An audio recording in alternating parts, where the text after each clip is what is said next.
What's up, everybody? Let me introduce you to Trump's new American badass border czar. Yes! I'm on the way to 100 subscribers. If you could subscribe, that'd be great. Thanks.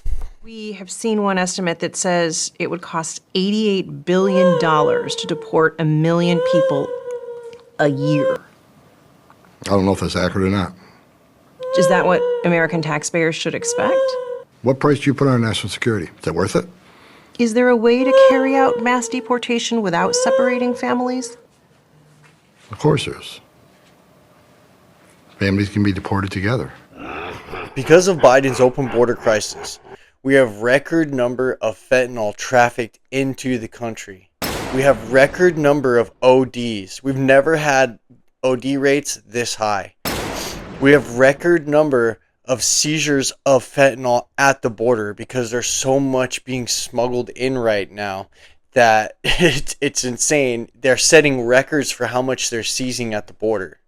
This guy is going to save lives. Mr. Holman, do you understand that the consequences of separation of many children will be lifelong trauma and carried across generations? Have we not learned from the internment of Japanese Americans? Mr. Holman, I'm a father. Do you have children?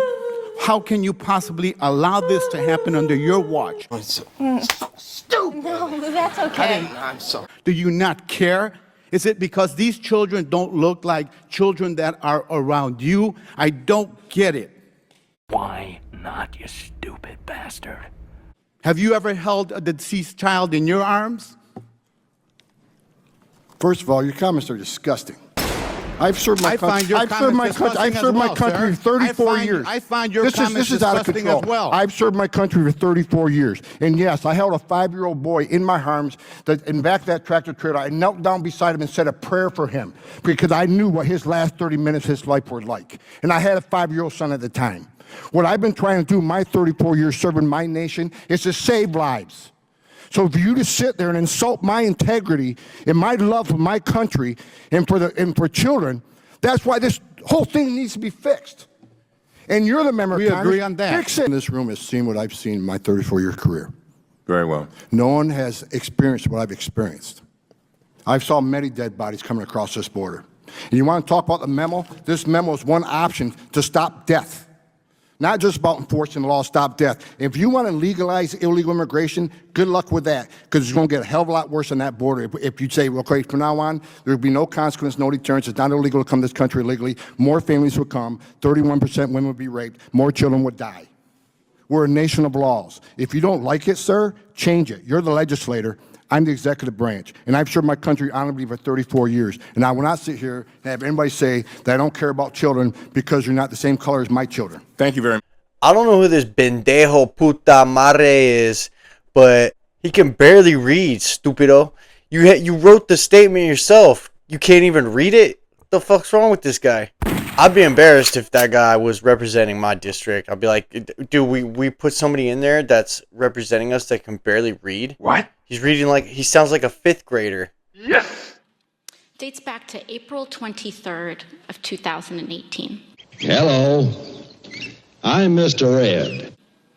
where there was an official recommendation to, quote, pursue prosecution of all amenable adults who cross our border, quote, illegally, even though this applied to legal asylum seekers in practice, including those presenting with a family unit between ports of entry in coordination with DOJ. Here is the memo that I would like to submit. Why don't you get the fuck out of here?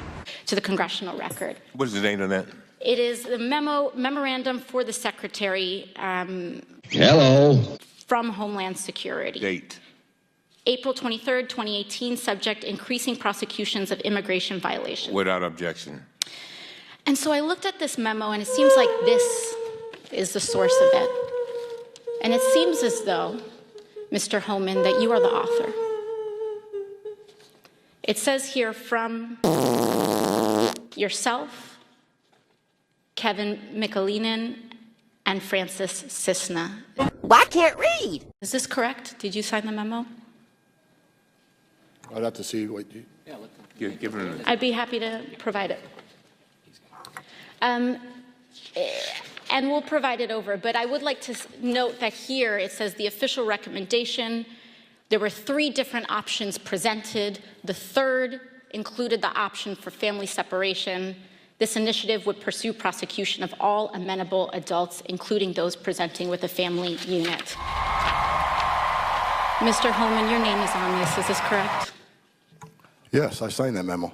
So you are the author of the family separation policy? I am not the author of this memo. You're not the author, but you signed the memo. Yes, a zero tolerance memo. So you provided the official recommendation to Secretary Nielsen on for the United States to pursue family separation. I gave Secretary Nielsen numerous recommendations on how to secure the border and save lives. But it says here that you gave her numerous options, but the recommendation was option 3, family separation. What I'm saying, this is not the only paper where we've given the Secretary numerous options to secure the border and save lives. And so the recommendation, of the many that you recommended family separation. I recommended zero tolerance. Which includes family separation. The same as is with every U.S. citizen parent gets arrested when they're with a child.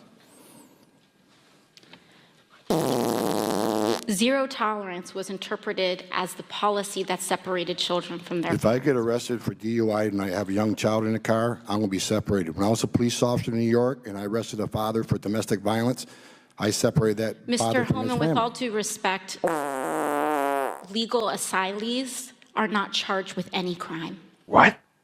When you're into the country illegally, it's violation 8 United States Code 1325. Seeking asylum is legal. If you want to seek asylum, you go through the port of entry, do it the legal way.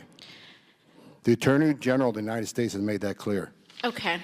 Horseface AOC is so fucking stupid. She literally has to have one of her handlers whispering in her ear what to say as they're just giving her papers, and then they're like, okay, say this. You can hear it in the footage. You can hear them. So she asks a question, and before he even responds, they're having the person tell her in her head, okay, he's probably going to say this. And each time he's responding, they're like, wait, what? And she sits there and she changes her response because she has no idea what the fuck she's talking about.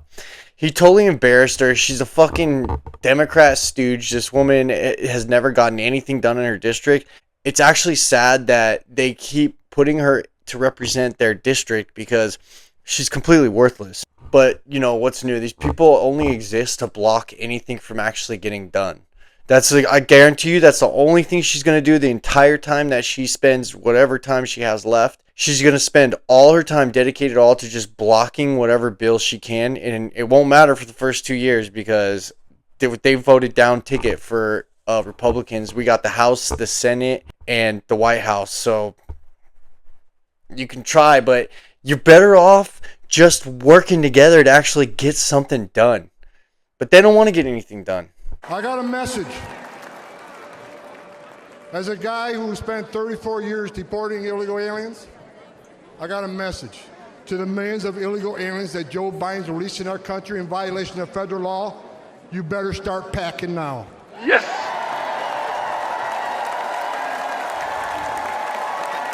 You're damn right. Because you're going home.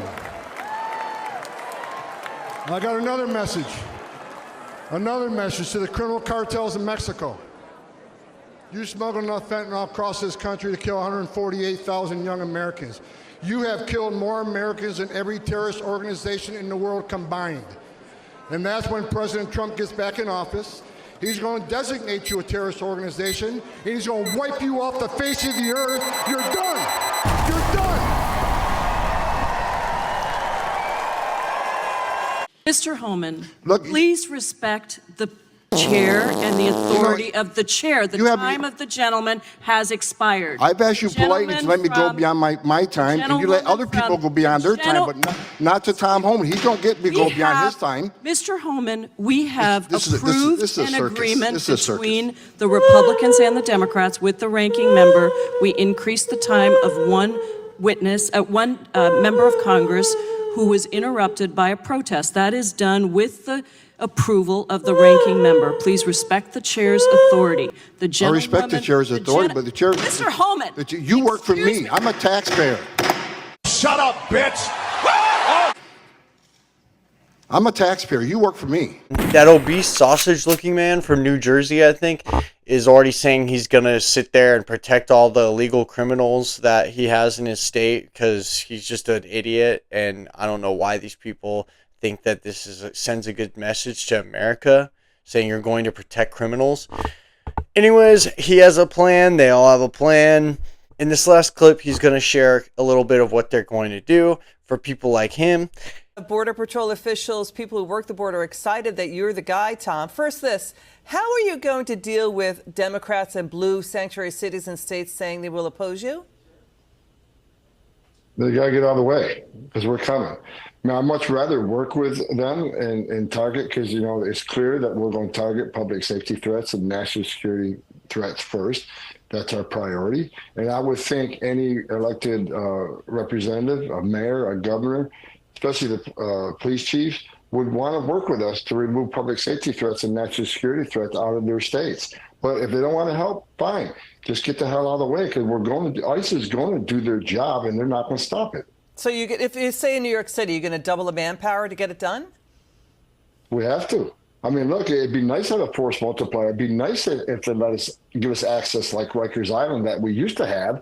But if they're not going to let us in the jails, arrest the bad guys, we'll have to wait till they release the person, which means we got to go to neighborhoods and find them. That's going to require more agents. So if I have to send more agents to a sanctuary city, that's exactly what I'm going to do, because we have a mission. As you said earlier, we have a mandate for the American people. They want this fixed, and we're going to fix it with or without mayors and chiefs of police. All right, that's it. Thanks for watching. Like the video, share the video, subscribe if you can. I'm on my way to 100 subs. Thanks for watching. Peace.